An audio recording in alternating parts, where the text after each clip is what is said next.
इस फंड का नाम है इन्वेस्टको इंडिया स्मॉल कैप फंड, जो कि एक वेरी हाई रिस्क फंड है, इक्विटी और एक स्मॉल कैप फंड है, जैसा कि हम उसके नाम से ही समझ सकते हैं।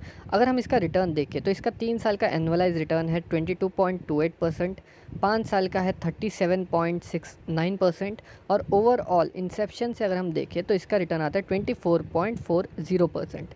ठीक है। और अगर हम इसमें मिनिमम इन्वेस्टमेंट एसआईपी की अमाउंट जो है वो है 500 रुपये से आप यहाँ पे चालू कर सकते हो। रेटिंग जो है इसको 4 की मिली है, जो कि बहुत बढ़िया है। उसका फंड साइज़ है 5,311 करोड़ रुपए, मतलब एक अच्छी खासी अमाउंट लोग यहाँ पे इन्वेस्ट कर रहे हैं। अगर आप इसकी टॉप 10 होल्डिंग्स अगर देखना है तो आप यहाँ पे देख सकते हो, जिसमें विशाल मेगा मार्ट है, बीएससी है, 361 है, मतलब अच्छे खासे स्टॉक्स में इन्होंने इन्वेस्टमेंट की हुई है और डाइवर्सिफाइड पोर्टफोलियो है। अगर हम वहीं पे यहाँ पे एक्सपेंस रेशियो देखने जाए तो इस म्यूचुअल फंड का एक्सपेंस रेशियो है 0.41%। ठीक है। एक्सपेंस रेशियो क्या होता है, जैसे आप काम करो, मैं काम करो, हर एक इंसान काम करे, तो कुछ ना कुछ एक अमाउंट चाहिए होती है। ठीक है, हर एक इंसान लेता है, तो वैसे ही इस म्यूचुअल फंड का भी जो भी मैनेज करने के लिए ये लोग एक अमाउंट चार्ज करते हैं, उसको हम एक्सपेंस रेशियो कहते हैं, जो कि 0.41% है, जो कि अच्छा है। अगर 1% अगर कम है तो कहीं ना कहीं बेटर ही होता है। और वहाँ पे एग्जिट लोड हम देखें तो 1% यहाँ पे एग्जिट लोड लगता है अगर आपने 1 साल के अंडर विड्रॉ किया तो, मतलब 365 डेज़ अपने इन्वेस्टमेंट के बाद अगर आपने विड्रॉ किया तो 1 रुपये आपको, मतलब समझो 100 रुपये का आपने इन्वेस्टमेंट किया तो आपको 1 रुपया उसमें चार्ज लगेगा और बाकी 99 रुपीज़ आपके विड्रॉ हो जाएंगे। बट वहीं पे आपने 1 साल के बाद अगर विड्रॉ किया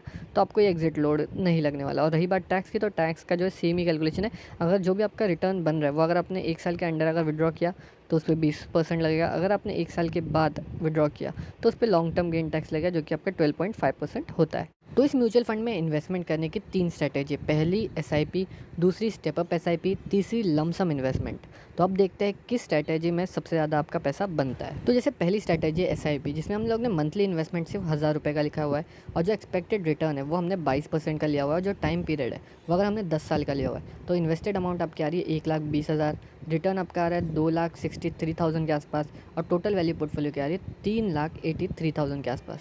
अब मैं इसी को अगर मैं 20 साल का टेन्योर ले लूँ तो आपका जो इन्वेस्टेड अमाउंट है वो है 2,40,000 के आसपास, रिटर्न है 29,45,000 के आसपास और जो आपका टोटल वैल्यू है पोर्टफोलियो की वो आ रही है 31,85,000 के आसपास।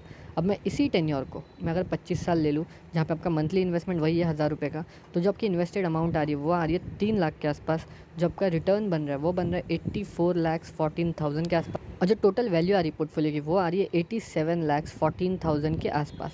अब हम देखने वाले 30 इयर्स का टेन्योर। अगर किसी ने 30 इयर्स तक अगर इन्वेस्टेड रहा तो उसका जो इन्वेस्टेड अमाउंट है वो बन रहा है 3,60,000 के आसपास।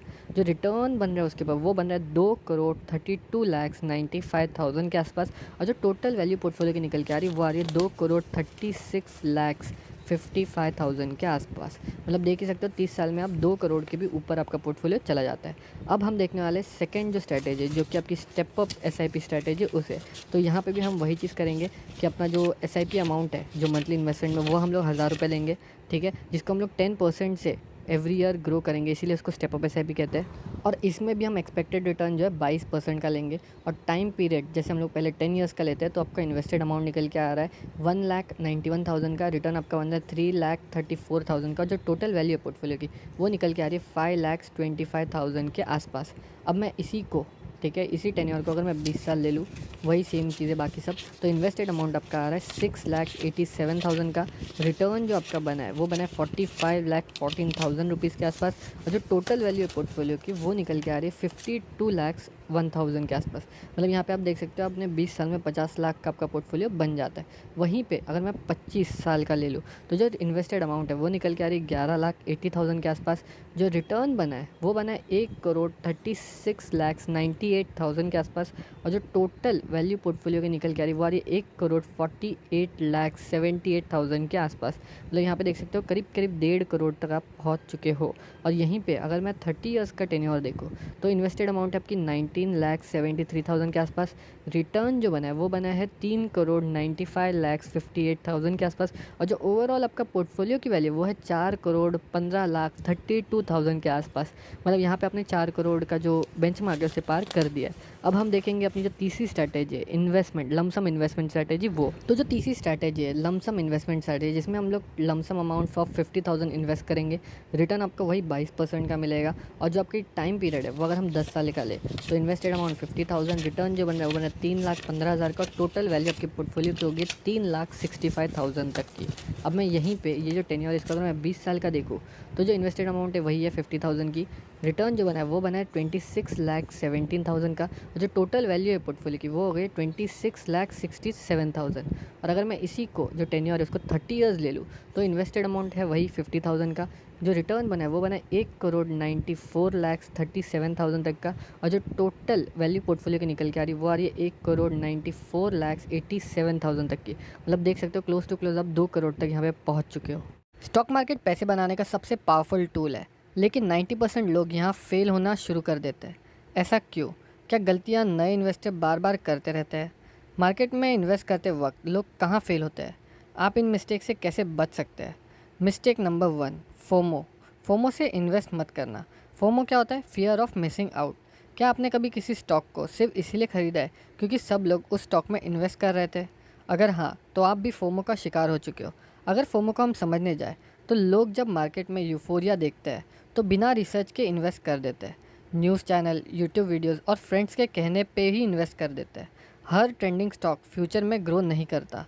अगर हम उनका कुछ एग्जांपल देखें तो जैसे पेटीएम का आईपीओ, हाइप बहुत थी लेकिन स्टॉक गिर गया। यस बैंक, हाई रिटर्न के चक्कर में लोग फंसे और स्टॉक क्रैश हो गया। मतलब बिना रिसर्च के कोई भी स्टॉक मत लो। अब देखते हैं दूसरी बड़ी मिस्टेक जो लोग करते हैं। Mistake number 2, short term thinking. अगर आप स्टॉक मार्केट में जल्दी पैसा बनाने आए हो तो ऑलरेडी आप गलती कर रहे हो। स्टॉक मार्केट में पेशेंस बहुत ज़रूरी होता है। और ये जो शॉर्ट टर्म वाला जो थिंकिंग है या माइंडसेट है, तो इसमें क्या होता है, लोग 1-2 महीने में स्टॉक से प्रॉफिट एक्सपेक्ट करते हैं, जो कि होता नहीं है। मार्केट कभी भी लीनियर ग्रोथ नहीं देता। बेस्ट इन्वेस्टर वही है जो स्टॉक मार्केट में 5 से 10 साल तक आए और उसको होल्ड करे उन स्टॉक्स को। अगर हम एग्जांपल देखें तो इन्फोसिस और एचडीएफसी बैंक 10 साल जिन्होंने भी होल्ड किया उन्होंने मल्टी बैगर प्रॉफिट कमाया। इवन वॉरेन बफेट 30 से 40 साल तक स्टॉक होल्ड करने की जो स्ट्रैटेजी है वो फॉलो करते हैं। मतलब लॉन्ग टर्म विजन के बिना मार्केट में पैसा नहीं बनता। अब देखते हैं तीसरी मिस्टेक जो लोग बार बार करते हैं। मिस्टेक नंबर 3, पोर्टफोलियो डाइवर्सिफिकेशन ना करना।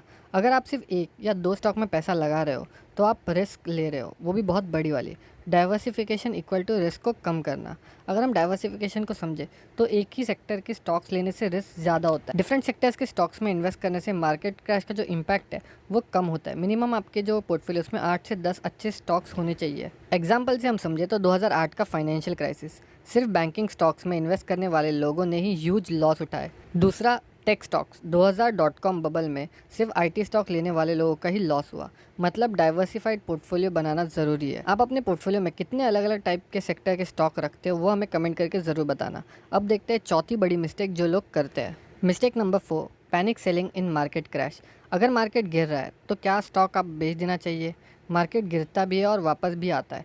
पैनिक सेलिंग को अगर हम समझे तो लोग मार्केट क्रैश में स्टॉक बेचने लगते हैं और लॉस बुक कर लेते हैं। वहीं पे स्मार्ट जो इन्वेस्टर होते हैं वो डिप्स में स्टॉक खरीदते हैं। जितने बड़े इन्वेस्टर है वो पैनिक सेलिंग नहीं करते। अगर हम एग्जांपल से समझे तो कोविड क्रैश 2020 में जो इन्वेस्टर घबराए उन्होंने लॉस बुक किया, बट वहीं पे जो स्मार्ट इन्वेस्टर थे उन्होंने उस मार्केट क्रैश का फ़ायदा उठाया और ज़्यादा स्टॉक को परचेज़ किया।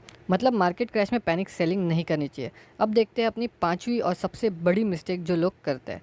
और जो पाँचवीं मिस्टेक है वो है over trading and frequent buying and selling. अगर आप हर दूसरे दिन स्टॉक बाय और सेल कर रहे हो तो आप ट्रेडिंग कर रहे हो, इन्वेस्टिंग नहीं। ज़्यादा ट्रेडिंग से ब्रोकरेज और टैक्स लगता है। अगर हम ओवर ट्रेडिंग को समझे तो लोग शॉर्ट टर्म प्रॉफिट के चक्कर में ज़्यादा ट्रेड करते हैं। ज़्यादा ट्रेडिंग में ब्रोकरेज और एसटीसीजी टैक्स लगता है। लॉन्ग टर्म होल्ड करने वाले इन्वेस्टर ज़्यादा पैसा बनाते हैं। ये चीज़ समझनी चाहिए। अगर हम एग्जांपल समझे तो वॉरेन बफेट सिर्फ स्ट्रॉन्ग कंपनीज में ही इन्वेस्ट करते हैं और लॉन्ग टर्म होल्ड करते हैं। जो रिटेल ट्रेडर्स होते हैं वो हर दिन बाय सेल करके ब्रोकरेज और टैक्स ज़्यादा देते हैं। मतलब ज़्यादा बाइंग सेलिंग से प्रॉफिट कम हो जाता है।